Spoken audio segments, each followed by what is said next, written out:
కోసం ఏం చేయగలం, ప్రజాసేవ కోసమనే నేను 7 నెలలు మొత్తం రాష్ట్ర వ్యాప్తంగా తిరిగాను. దాని తర్వాత నాకు అర్థమైంది ఒకటే ఒక విషయము, ఆ పార్టీలో వైఎస్ఆర్సీపీ పార్టీలో ఉంటే ప్రజాసేవ చేయలేము, మనకి బానిసత్వం తప్ప ఏమీ మిగలదు.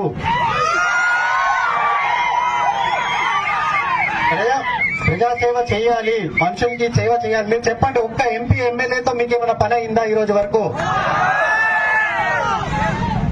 వాళ్ళు ఏమి, ఎక్కడ ఉన్న వైసీపీలో ప్రతి ఎంపీ ఎమ్మెల్యే ఆయన కాలి కింద చెప్పులే, ఆయన ఎక్కడ వదిలితే అక్కడే ఉండాలి, మళ్ళీ వేసుకునేదాకా అక్కడే ఉంటారు, వాళ్ళతో ఏ పని అవ్వదు.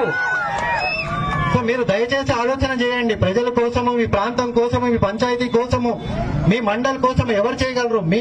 మీ యువత కోసము, వచ్చే జనరేషన్ కోసము, ఒక్క నియోజకవర్గం కోసము, అదే కాకుండా మొత్తం మన రాష్ట్రం కోసము. దేశంలోనే మన రాష్ట్రము ఎన్నో ఏళ్లుగా 50-60 సంవత్సరాల నుంచి, స్పెషల్లీ మన కోస్తా ప్రాంతము అన్ని విధాలుగా ముందున్న ప్రాంతాన్ని వెనుకబడేశాడు, భయంకరంగా వెనుకబడేశాడు. ఒక్క ప్రాజెక్ట్ లేదు ఇక్కడ.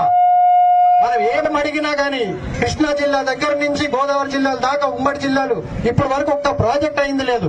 మేము ఉన్నప్పుడు కూడా ఎన్నో అడిగాం, అయ్యా ఇది అవ్వట్లేదు, గుంటూరు ఛానల్ అవ్వట్లేదు, అయ్యా దీన్ని ఏమైనా చేయండి, దాన్ని ఏమైనా చేయండి, ఎన్నో అడిగాం. ఒక ఫ్యాక్టరీ తీసుకురండి, ఇక్కడ అందరికీ ఈ అందరూ బీటెక్ చేసిన వాళ్ళు ఉన్నారు, ఇండస్ట్రీస్ తీసుకురండి, ఒక్కటి లేదు, ఒక్క ఆలోచన లేదు.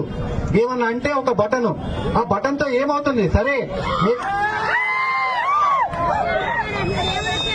బటన్ తో పాటు ఒక బొచ్చ కూడా ఇస్తే అయిపోద్ది మొత్తం రాష్ట్రానికి.